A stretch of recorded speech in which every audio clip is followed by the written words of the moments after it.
Baik, bismillahirrahmanirrahim. Assalamualaikum warahmatullahi wabarakatuh.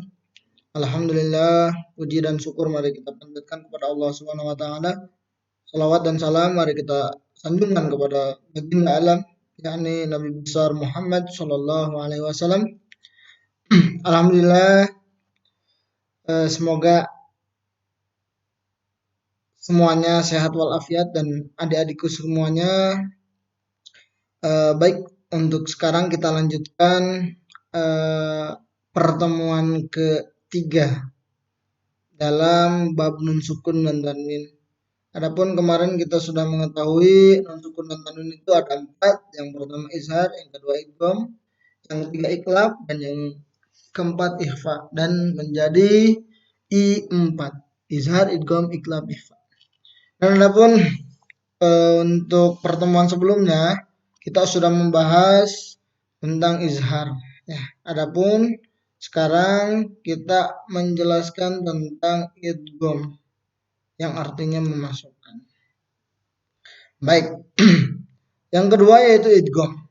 Pengertian idgham secara bahasa itu ada memasukkan sesuatu ke dalam sesuatu. Nah, maksudnya yaitu idkhalul harf sakinin fi harf mutaharrik bihaitsu yasirani harfan wahidan musyaddada. Artinya memasukkan huruf mati.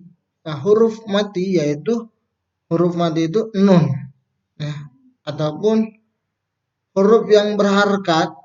Nah, huruf yang berharakat dalam tanda kutip tanwin, sehingga kedua huruf tersebut menjadi satu, ya, yang bertasdid.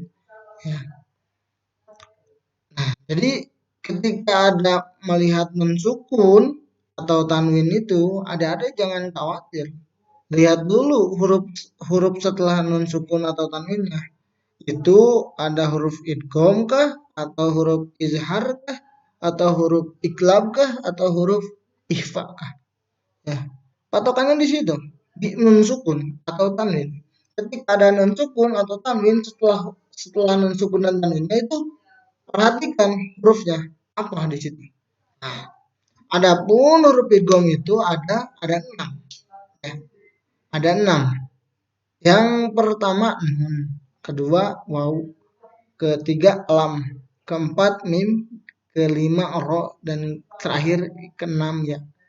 Kalau anak-anak tuh sering bilang tuh ya ro, mim, lam, waw, nun dari kiri ya ro, mim, waw.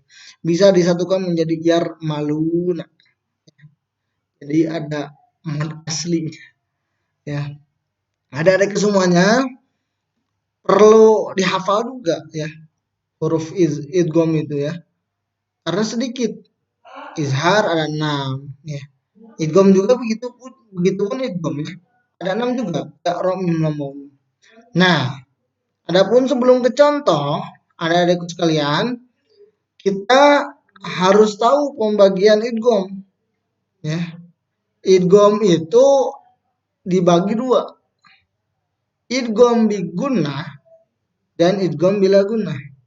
Kakak tidak cantumkan di sini ya, ada semua di slide ini. Namun ada harus tahu. Ya. Idgham bi gunnah itu idgham yang gunnah, yang ada dengungannya. Ya, yang ada dengungannya. Kalau yang satu lagi idgham bila gunnah, idgham yang tanpa dengung. Nah, seperti itu ada semua. Idgham bi gunnah itu hurufnya ada 4. Ya, nun, mim, waw. Kalau disatukan menjadi yanmu. Ya. Dan adapun idgham bila gunnah hurufnya ada 2, lam sama ro. Jadi kalau disatukan menjadi lari, laro, ya, rola. Nah, terserah gimana hafalnya ada semua. Nah, kita lanjut sekarang untuk contoh idgham. Nah, untuk contoh idgham. Lafadznya ayyakuna ya. Kenapa si nunnya itu tidak terdengar ya? Tidak terdengar. Jadi dua huruf si nunnya ini, si nun sama huruf ya. Jadi si nunnya ini ditiadakan tapi dimasukkan ke ya menjadi tasdid ayyakuna. Ya, jadi ada gunanya karena idgham biguna ayyakuna. Nah, ada tekanan dan gunanya sedikit. Kenapa idgham? Karena ada nun mati bertemu dengan ya. Ya itu adalah salah satu huruf idgham adik-adik semua. Ya. Jadi ketika ada nun sukun bertemu dengannya, apabila ada nun sukun bertemu dengan salah satu huruf idgham, maka dibacanya itu idgham, ya, memasukkan sesuatu ke dalam sesuatu. Jadi ayyakun, jadi ya-nya jadi ada dua, ya. Jadi ayyakuna tadi diadakan. Adapun contoh yang kedua yaitu qaumun yu'minun, ya, tanwin bertemu dengan ya, ya. Tanwin ini ditiadakan asalnya kan qaumun yuk minun. Nah, karena ada ya yaitu huruf idgham, jadi si tanwinnya ditiadakan. Jadi hanya dhammah saja. Jadi dimasukkan ke ya. Jadi ya-nya ada dua. Kalau di Arabnya itu ditasdid, ditekan. Ya, yu'minun. Jadi ada gunanya karena ya itu adalah salah satu huruf idgham wiguna. Ya. Karena alasannya karena ada dhammah tain atau karena ada tanwin, ya, bertemu dengan salah satu huruf idgham yaitu ya, ya. Jadi yu'minun. Nah, oke, adik-adik semua, alhamdulillah ya, semoga adik-adik semua bisa paham, bisa ngerti, ya. Karena kita lagi-lagi belajar sedikit demi sedikit untuk kita bagaimana bisa dan bahkan kita paham, ya, tentang ilmu-ilmu yang ada di dunia ini, ya. Apalagi khususnya ilmu agama.